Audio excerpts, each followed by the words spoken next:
Commonwealth Day service is one of the most recognised events in the Commonwealth.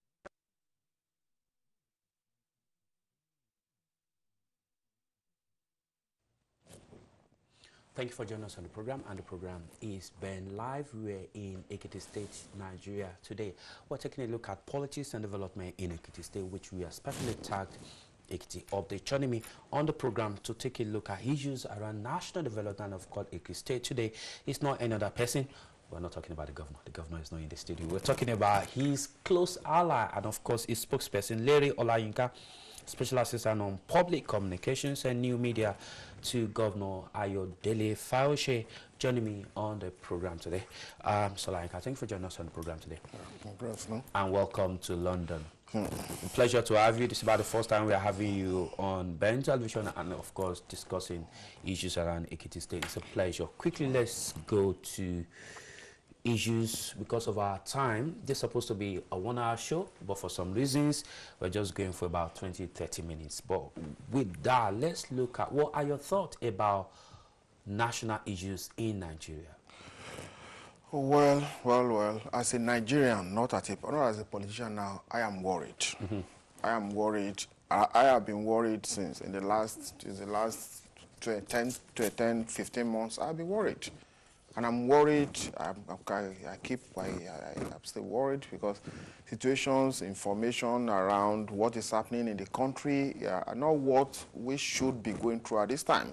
At a point in the political history of Nigeria, we've gone past the issue of people hijacking ballot boxes during election, people manipulating elections and all that. But we have returned to that era now. We have returned to an era whereby you are no longer sure that even if you are popular, even if you are voted for, you're no longer sure that you're no longer sure of being declared the winner. That is what we are going through in Nigeria now, and it makes people like us worried. But that seems to be quite different from what people perceive. I mean, at the moment, people think a democracy has got to a stage where credible and very fair elections are being held everywhere in the country. That stopped in 2015 after the presidential election. After the general election of 2015, that appeared to have stopped, because what you now see is the ruling party, that is the APC, trying to win election by crook and by whatever means. You should have had what happened in Rivers State, where a DSP, a very senior police officer, was killed, and we read in the papers that some people were arrested. They were arrested, and they mentioned some names. One of the names that they mentioned as the alleged sponsor happened to be somebody who was a commissioner under when Rotimi Amechi, now Minister of Transportation, was governor. He was mentioned as the sponsor of the people who killed that police officer.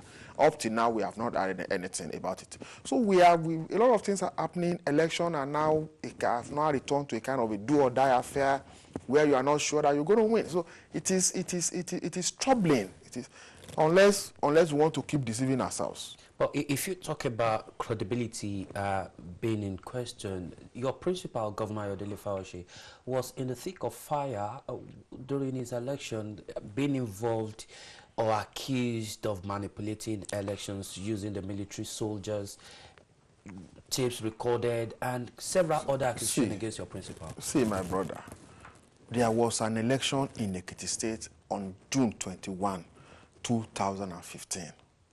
That election happened to be one of the best elections in the history of Nigeria.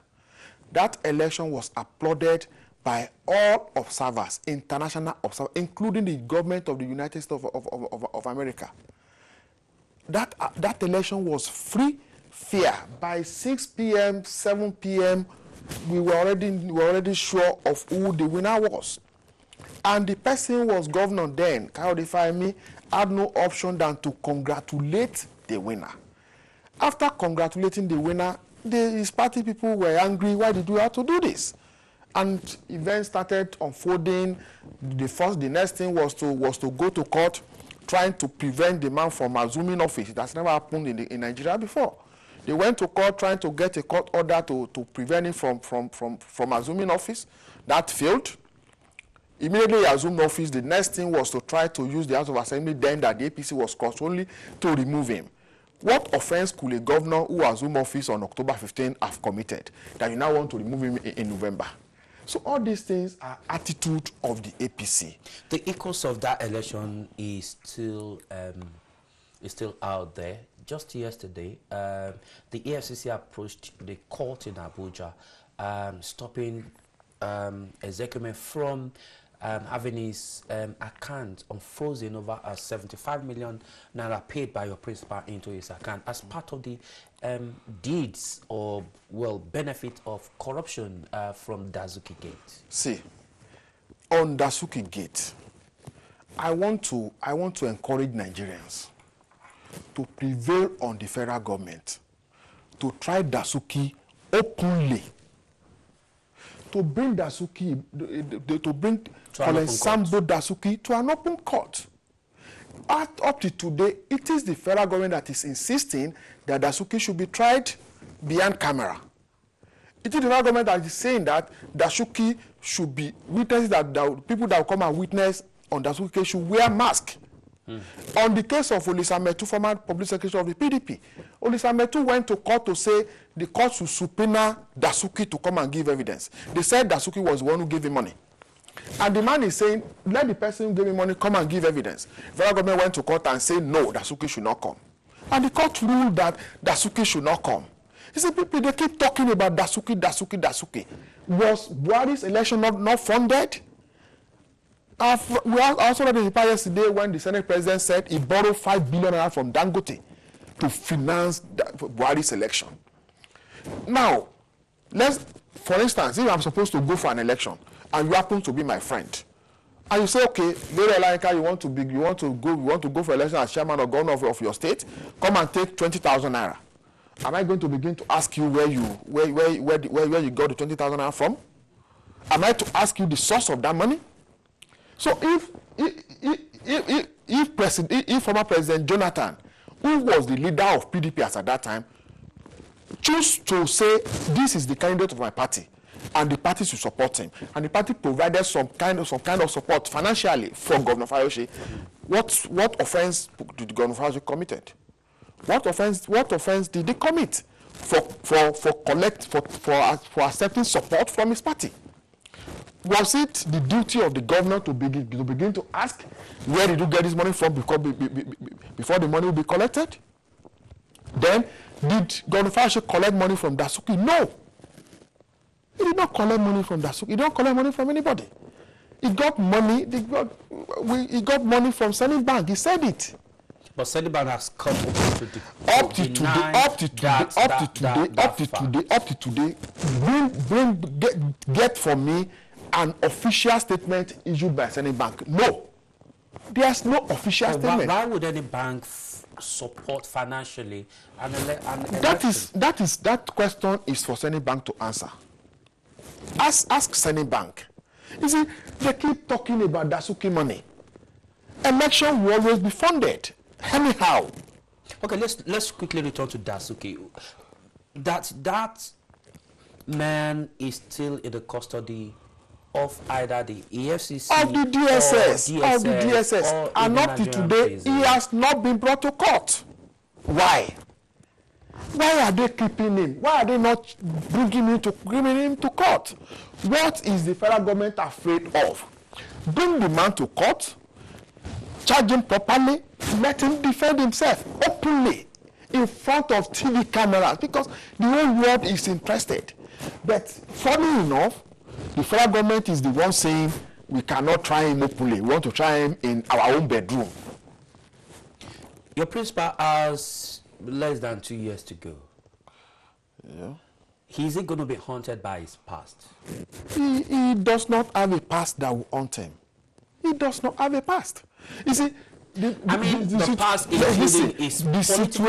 situation of Nigeria is that everybody is being haunted. Even me, I have been haunted.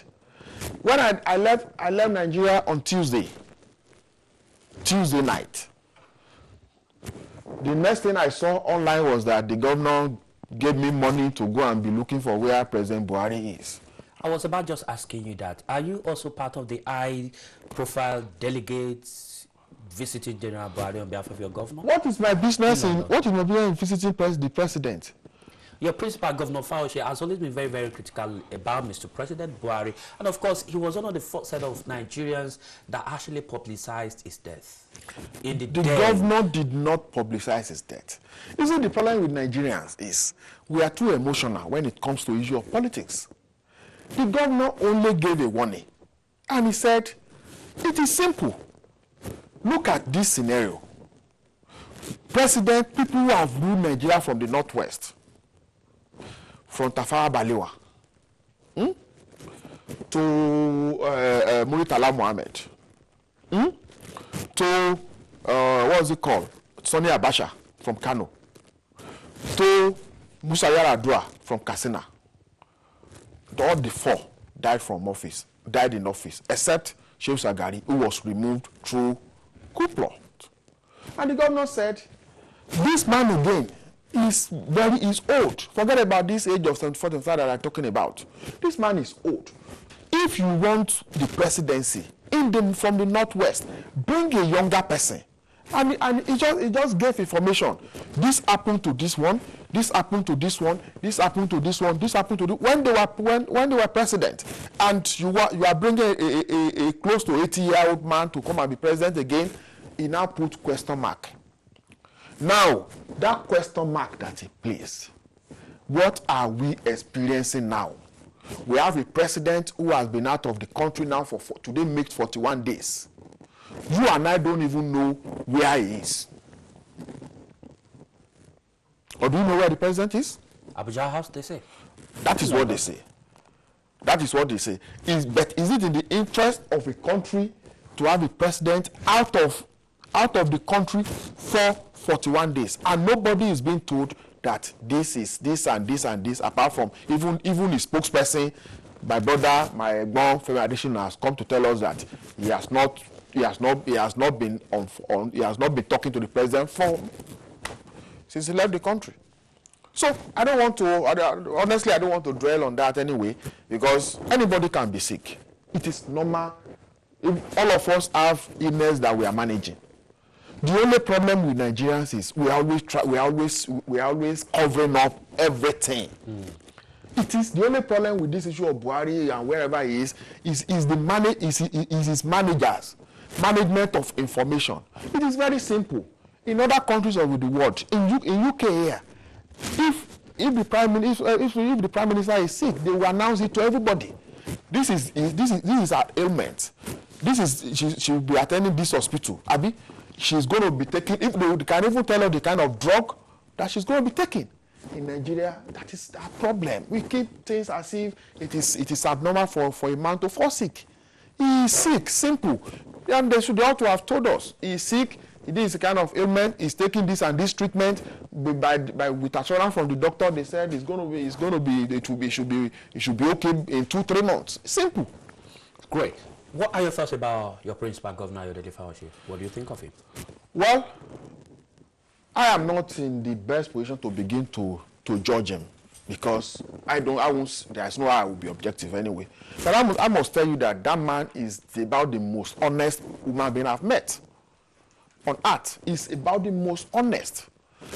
If you ask him, Mr. Governor, I need you to do this thing for me tomorrow or next year. If he's going to do it, he will tell you that, no, okay, I'll try, I'll do it. If he's not going to do it, even if you are his closest friend, he will tell you that I don't have, there's no way I can do it too. And that is it. And if he tells you on December 31 of this year, that the following year, December 31, I will do this for you, don't go back to him and ask. Do you think he's a man who believes in credible and fair election? He believes in credible competition. Let me tell you one thing. When we were struggling to get ticket of the PDP in 2014, I was not supporting him. I supported President Ayodele. And so when we were talking about consensus that the party should just meet, the party leaders should meet, and pick one person among the aspirants. Ayofashe was the only person who was against consensus. He said all delegates should go to the field and let them vote for candidate of their choice. He was the only person. Great. But in that 2014, you said of then aspirant Ayodele that he was a man who did not believe in credible, fair election. You said he was a man who did not believe in fair election at all for whatever reasons. He believes in power by force. You describe him that way. When? You said 2014. Yes. What has changed? Well, that was not 2014. When was that?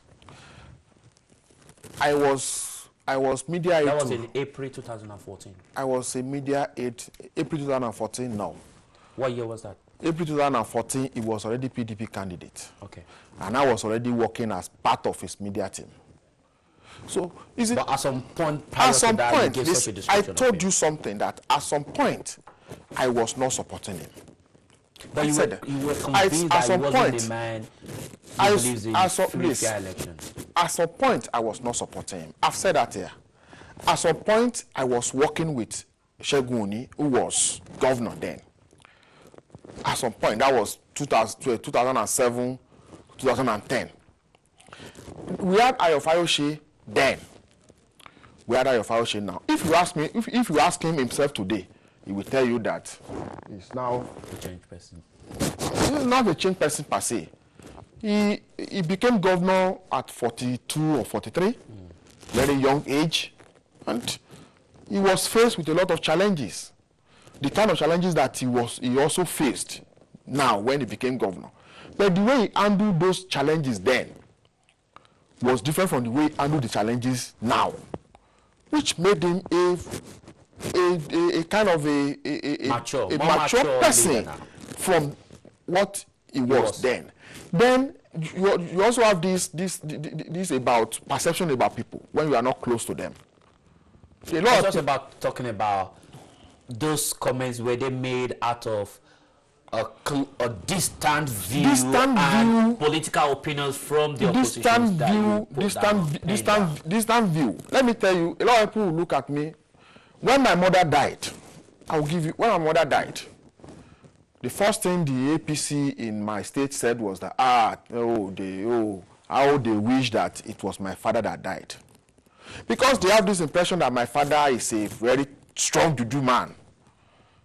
That whenever they want to do anything against me, it is my father that will just know spiritually, and that it is my father that has been protecting me. I don't know what they have been planning, what they have planned, whatever.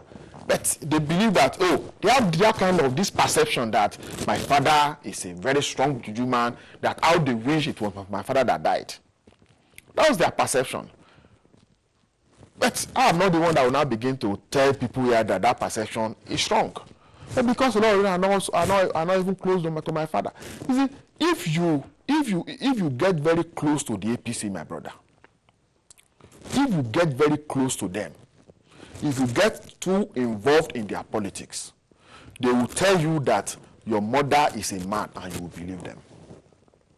But recently, Governor Ayodele seems to have been romancing the former governor of Lagos State and the leader of APC, Senator Bola Ahmed Tinubu. That is wrong. He's been speaking very well of him. That is wrong. And he's been visited by Osun State governor, a very close ally of Bola Tinubu. There was a meeting of Southwest governor.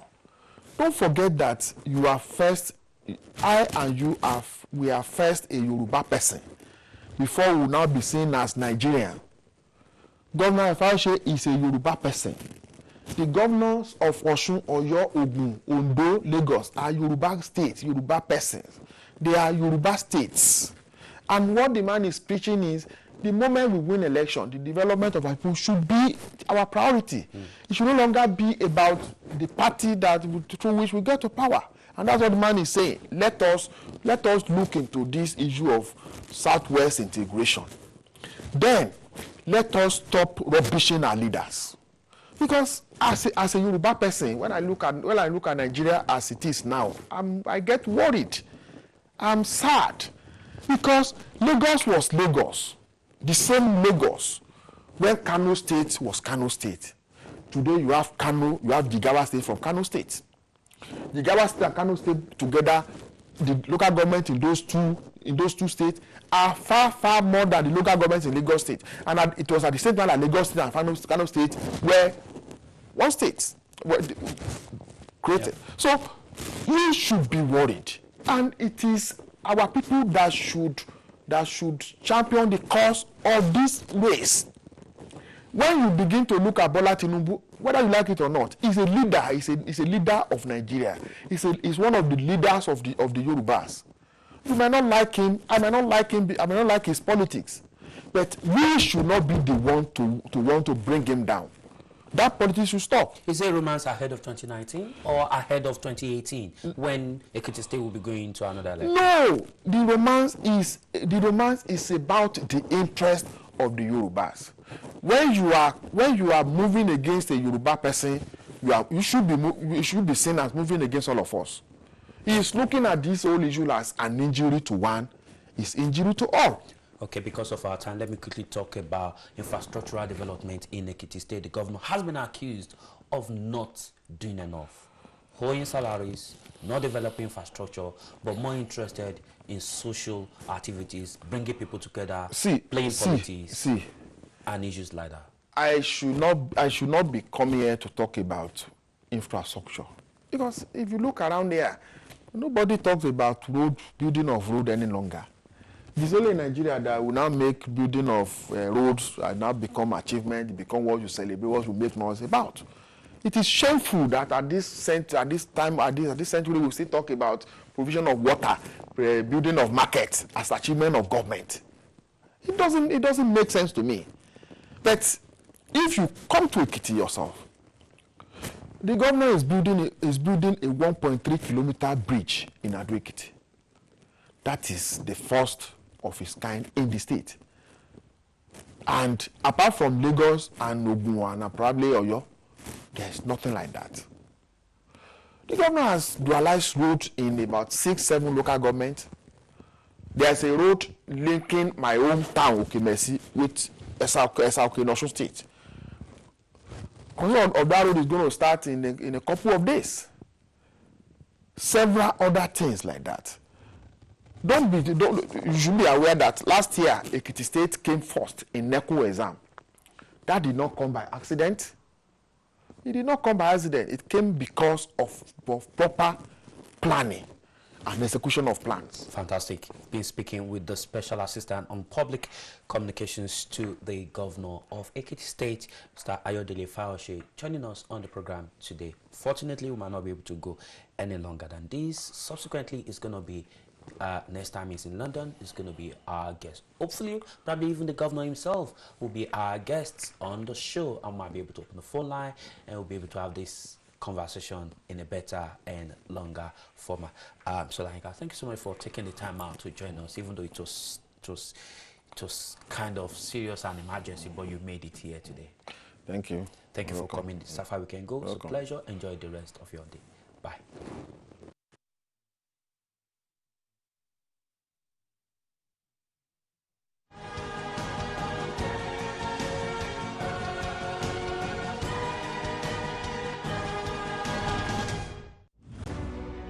Common